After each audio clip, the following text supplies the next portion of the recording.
चलिए वर्णिका भाग में डिटेल जानते हैं। तो कल दही वाली मगम्मा के बारे में जाने थे, श्रीनिवास के बारे में, जिनका जन्म 6 जून 1891 ईस्वी कोलार कर्नाटक में हुआ था। इनका पूरा नाम क्या था? मास्तीस वेंकटेश अर्धयांगार था। और ये भी बताए थे कि इनको सन्ना कैथेगुलो जो कहानी है उस पर ज्ञानपीठ पुरस्कार 1968 ईस्वी में मिला था। ये जो दही वाली मगम्मा कहानी लिखे हैं वो नेशनल बुक ट्रस्ट इंडिया से लिया गया था और इसके अनुवादक जो थे वो आपका B.R. नारायण थे। ये भी आपको कल बताया गया था कि इसकी प्रमुख पात्रा मगम्मा हैं। मगम्मा का पुत्रवधू नजम्मा, यानी कि मगम्मा की जो बहू है वो नजम्मा है, माजी हैं, रंगप्पा है, मगम्मा का बेटा है और मगम्मा का पोता है।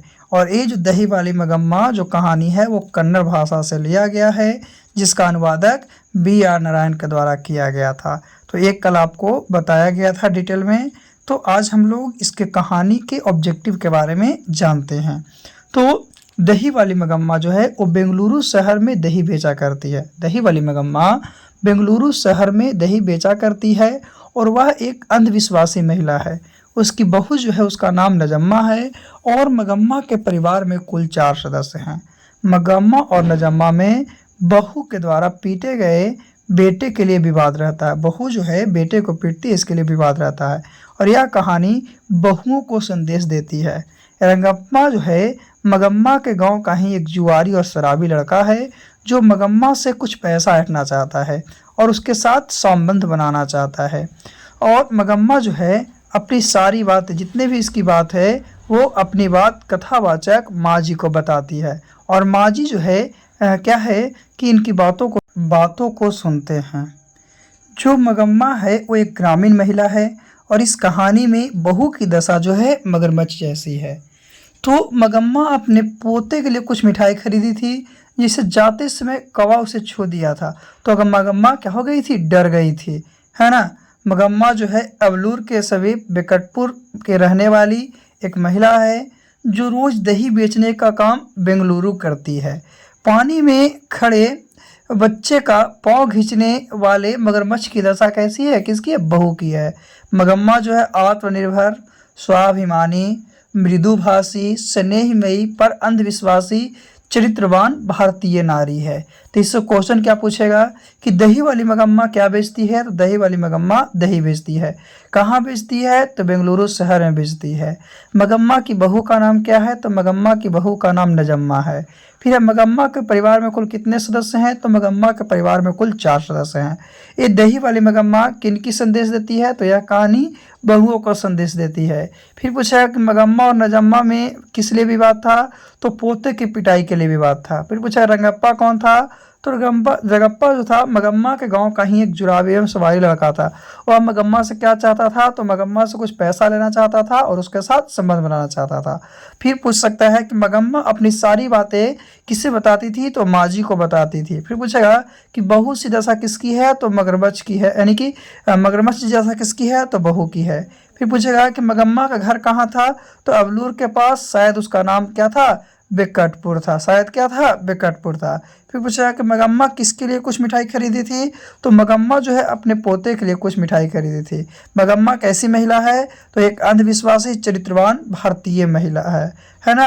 ये आत्मनिर्भर है, स्वाभिमानी है, क्या है आपका? मृदुभाषी, स्नेहमयी महिला है। तो इस तरह से इस लेसन से आपका ऑब्जेक्टिव क्वेश्चन को पूछा जाता है। तो चलिए इसके बाद हम लोग और आगे देखते हैं इसमें और कौन सा ऑब्जेक्टिव क्वेश्चन पूछा जाता है उसके बारे में। तो अमराई का कुआं जो है रास्ते में पड़ता है जहाँ पे रंगप्पा मगम्मा से मिलता था और मगम्मा जो था एक मखमल की ब्लाउज खरीदी थी जिसकी कीमत 7 रुपया थी। मगम्मा अपना पैसा माँ जी के पास रखना चाहती थी। मगम्मा अपनी बहू के लिए हर साल कोई ना कोई गहने बनवाती थी। तो नजम्मा लड़ाई को सुलझाने के लिए अपने बेटे को किसी तरह मगम्मा के पास भेज दिया और बोला कि तू अपनी दादी के पास चला जाए। इससे क्या क्वेश्चन पूछेगा कि अमराई का कुआं कहाँ पड़ता है? तो अमराई का कुआं रास्ते में पड़ता है। या मगम्मा रंगप्पा से कहाँ मिलता था? तो अमराई के कुएं के पास मिलता था, है ना, जो रास्ते में पड़ता था। मगम्मा जो मखमल की ब्लाउज खरीदी थी उसकी कीमत कितनी थी, तो उसकी कीमत 7 रुपया थी। मगम्मा अपना पैसा कहाँ रखना चाहती थी, तो मगम्मा अपना पैसा माँ जी के पास रखना चाहती थी। फिर मगम्मा अपनी बहू के लिए मतलब किसके लिए हर साल गहने बनवाती थी, तो मगम्मा अपनी बहू के लिए हर साल कोई ना कोई गहना बनवाती थी। फिर पूछेगा कि मगम्मा और नजम्मा की लड़ाई कैसे सुलझी, तो मगम्मा और क्या है नजम्मा की लड़ाई उसके पोते को मगम्मा के पास भेजने के बाद सुधरी। तो इस तरह से इसका ऑब्जेक्टिव हो गया। चलिए इसमें सब्जेक्टिव क्वेश्चन जो आपके लिए इंपॉर्टेंट है उसमें है कि मगम्मा का अपने बहू के साथ किस बात को लेकर विवाद था। तो इसका हम लोग जवाब देंगे कि मगम्मा का अपने बहू के साथ लेकर विवाद था, क्योंकि बहू जो थी अपने बेटे को पीट रही थी, यानी मगम्मा के पोते को पीट रही थी। और पीटने के बाद जो मगम्मा उससे मना करती है, इस बात को लेकर मगम्मा और उसके बहू के साथ क्या था, विवाद था। फिर क्वेश्चन है कि रंगप्पा कौन था और मगम्मा से क्या चाहता था। तो रंगप्पा कौन था, रंगप्पा उसी के गांव का एक जुआरी एवं शराबी लड़का था और मगम्मा से कुछ पैसा लेना चाहता था और पैसा के साथ साथ उसके साथ वो इज्जत बनाना चाहता था, मतलब कि क्या है कि संबंध बनाना चाहता था। फिर है बहू ने सास को मनाने के लिए कौन सा तरीका अपनाया, तो बहू जो थी वो सास को मनाने के लिए अपने पोते को सिखा फुसला कर भेज दी कि तू दादी के पास चला जा, दादी तुम्हें अच्छी अच्छी मिठाई देगी, खाने को देगी, फिर यहाँ कभी मत आना। इस तरह से बहू ने सास को मनाने के लिए अपने पोते का इस्तेमाल किया और लास्ट में अपनी गलती खुद से मानकर भी कहा कि जो गलती होगी उस पर उसको भुला दीजिए और सास रहिए। इस तरह से बहू ने सास को मनाने का तरीका अपनाया। फिर था कि मगम्मा का चरित्र चित्रण कीजिए। तो मगम्मा के बारे में बताना है कि मगम्मा कैसी थी। तो मगम्मा के बारे में बताया कि एक ग्राम के एक कहाँ, तो अबलूर के पास बेकटपुर की रहने वाली संभ्रांत महिला है, गरीब महिला है जो दही बेचा करती है। इसका चरित्र बहुत ही अच्छा था, है ना। वो किसी के साथ मतलब कि कोई प्रकार का दुर्व्यवहार नहीं था और सभी के साथ वो अच्छी तरह से रहती थी। तो इस तरह से इस लेसन में दही वाली मगम्मा में आपको 4 जो है आपका क्वेश्चन वो सबसे इम्पोर्टेंट है, जो कि आपको एग्जाम के लिए बहुत ज़रूरी है और आपके एग्जाम में अक्सर ये क्वेश्चन पूछा ही जाता है ना, ये 4 क्वेश्चन। तो ये आपका दही वाली मगम्मा लेसन का ऑब्जेक्टिव विद सब्जेक्टिव क्वेश्चन हुआ। चलिए अब हम लोग बिना देरी के दूसरे लेसन के बारे में बात करते हैं। तो ढहते विश्वास, जो कल बताया गया था कि ढहते विश्वास के लेखक सात कौड़ी जी हैं, जो कि उड़िया भाषा के प्रमुख कहानीकार हैं, जिनका जन्म 29 अक्टूबर 1929 ईस्वी मयूरभंज उड़ीसा में हुआ था, है ना। इनकी 1 दर्जन संस्कृत पुस्तकें क्या हो प्रकाशित हो चुकी है। ये जो है आपका उड़िया भाषा में लिखे थे, तो हिंदी में कन्वर्ट करने वाले का नाम क्या है, राजेंद्र प्रसाद मिश्र हैं। ये आपका विभूति प्रकाशन दिल्ली से लिया गया है। कहाँ से, दिल्ली से लिया गया है। इसकी प्रमुख पात्रा क्या है, तो इसकी प्रमुख पात्रा लक्ष्मी है। लक्ष्मी का पति लक्ष्मण है, लक्ष्मी का पुत्र अच्युत है, पड़ोस का लड़का गुणनिधि है और गुणनिधि का दोस्त जो है आपका चंद्रा, शंकरा, मंकरा है। तो इस तरह से ढहते विश्वास कहाँ से है, उड़िया भाषा से लिया गया है, जिसके अनुवादक कौन है, राजेंद्र प्रसाद मिश्र है। कहाँ से, तो विभूति प्रकाशन दिल्ली से संकलित है, जिनका जन्म उड़ीसा में हुआ है, मयूरभंज उड़ीसा में 29 अक्टूबर 1929 ईस्वी को। तो चलिए इस लेसन के ऑब्जेक्टिव के बारे में हम लोग सबसे पहले जानते हैं। तो सबसे पहले ढहते विश्वास कहानी में उड़ीसा के जनजीवन का चित्रण किया गया है और इसका प्रमुख पात्र लक्ष्मी है। लक्ष्मी एक दिन महिला है, गरीब महिला है। इसके पास 1 बीघा जमीन भी है जिस पर वह खेती करती है और इसके बड़े लड़के का नाम अच्युत है।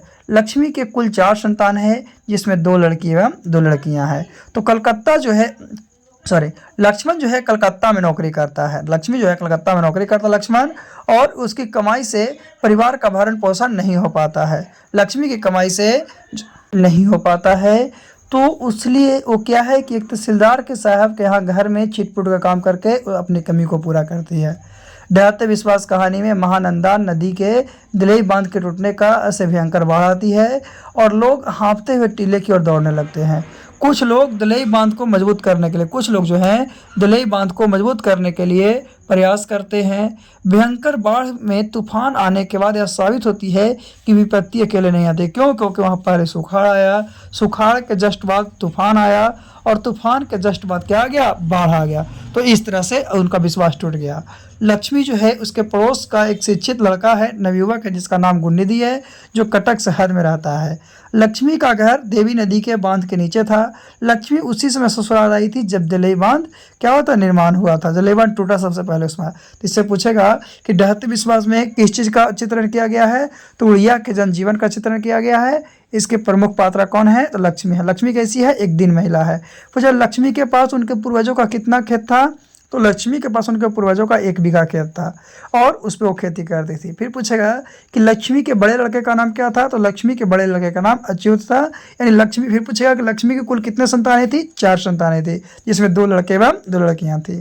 फिर पूछेगा कि लक्ष्मी जो है उसके पति का नाम क्या था? तो लक्ष्मी के पति का नाम लक्ष्मण था, जो कि कलकत्ता में नौकरी करता था। कहाँ में नौकरी करता था? कलकत्ता में नौकरी करता था, है ना। फिर पूछेगा कि लक्ष्मण की कमाई से पूरा नहीं होने पर वो क्या करती थी? तो एक तहसीलदार के यहाँ काम करके अपने ज़िंदगी को चलाती थी। फिर पूछेगा ढहते विश्वास जो कहानी है वो कौन सी नदी के है? तो महानदी के दलई बांध से है। फिर पूछेगा कि जब बाढ़ आई तो लोग कहाँ गए? तो हाँफते हुए टीले की ओर दौड़ने लगे, है ना। फिर पूछेगा कि ढहते विश्वास सबसे पहले क्या आया था? तो सबसे पहले सुखाड़ आया था, उसके बाद तूफान आया और उसके बाद बाढ़ आ गया। फिर पूछेगा कि लक्ष्मी के पड़ोस के शिक्षित नवयुवक का नाम है? तो गुणनिधि। क्या नाम है? गुणनिधि नाम है, जो कहाँ से लौटा है? तो पढ़ाई खत्म करके कटक शहर से लौटा है। फिर ये भी पूछता है कि लक्ष्मी का घर कहाँ था? तो लक्ष्मी का घर जो था देवी नदी के बांध के किनारे था, देवी नदी के बांध के नीचे था। किसका? लक्ष्मी का जो घर था वो देवी नदी के बांध के नीचे था। फिर लक्ष्मी ससुराल आई थी, उसमें क्या हुआ था? तो दलई बांध पहला बार टूटा था। चलिए आगे चलते हैं। तो आगे है बाढ़ की भयंकरता के कारण लोगों की खुशी तुरई के फूल की तरह मुरझा गए और चारों ओर हाहाकार मचा हुआ था। अब तो केवल माँ चंडेश्वरी का ही भरोसा था। यानी कि बाढ़ आई थी जिसके कारण सभी लोग हंसते हुए भी थे, जो कि फूल की तरह मुरझा गए, और सब लोग अब केवल भगवान का ही भरोसा कर बैठे थे। कटक जो था, कटक से लौटा गुणनिधि महानदी की इस बांध की सुरक्षा के लिए गांव के युवकों को स्वयंसेवी दल बनाकर सुरक्षा करने में संलग्न थे। कहने का मतलब है कि कटक से जो लड़का आया था अपने दोस्तों को जुटाकर क्या क्या अपने मिलकर सब बांध बनाने के लिए सोच रहे थे। फिर बरगद के शाखा इधर उधर डोल रही थी।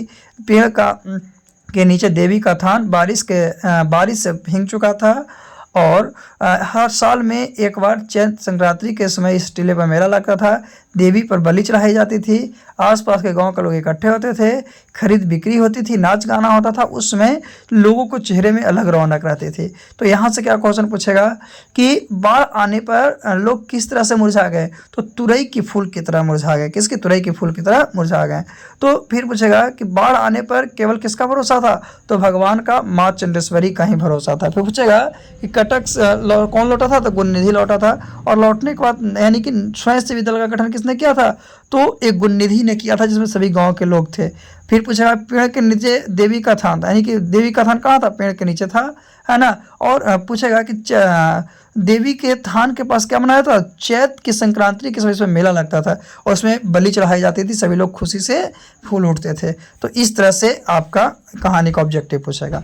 फिर इसमें पूछा कि लक्ष्मी कौन है, उसकी पारिवारिक परिस्थिति का चित्रण किया। तो लक्ष्मी एक गरीब महिला है, उसकी पारिवारिक स्थिति बहुत ही खराब है। उसके पास उनके पूर्वजों का 1 बीघा खेत है। उसका पति लक्ष्मण जो है नौकरी करता है, जिसके उसका जीवन नहीं हो चल पाता है, इसीलिए वो किसी दूसरे के यहाँ काम करके अपने जीवन को चलाते हैं। इस तरह से फिर है कि कहानी के आधार पर प्रमाणित करें कि उड़िया के जनजीवन बाढ़ और सूखा से प्रभावित कैसे है। तो क्योंकि वहाँ हमेशा बाढ़, तूफान, सूखा ये सब आते रहता है, इसीलिए है। फिर कहानी में आए बाढ़ के दृश्यों को बताना है कि किस तरह से आया। फिर लक्ष्मी के व्यक्तित्व, लक्ष्मी कौन थे, उसके विचार पर करना है। फिर है कि बिहार का जनजीवन भी बाढ़ और सूखा से प्रभावित हो रहा है, तो रियल बात है, इस पर भी आपको प्रकाश डालना है। तो इस तरह से आपका इस लेसन का ऑब्जेक्टिव क्वेश्चन को पूछा जाता है। तो आज हम लोग 2 लेसन को कंप्लीट किए हैं। एक दही वाली मगम्मा, जिसको ऑब्जेक्टिव प्लस सब्जेक्टिव क्वेश्चन को भी समझाया गया, और एक ठहरते विश्वास, जिसके भी ऑब्जेक्टिव क्वेश्चन और सब्जेक्टिव क्वेश्चन को समझाया गया। तो याद रखिएगा इतना। फिर से हम लोग अगले वीडियो में इसके 3 लेसन को लेकर मिलेंगे, यानी कि अगले पार्ट में इसके 3 पार्ट को लेकर हम लोग मिलेंगे। तो आज के लिए इतना ही काफ़ी है। पुनः फिर से हम लोग अगले वीडियो में मिलते हैं। तो आप लोग अगले वीडियो का इंतज़ार कीजिए, बहुत जल्द आपको वो भी मिल जाएगा। तो आज के लिए इतना ही काफ़ी है। फिर से हम लोग पुनः अगले वीडियो में मिलेंगे।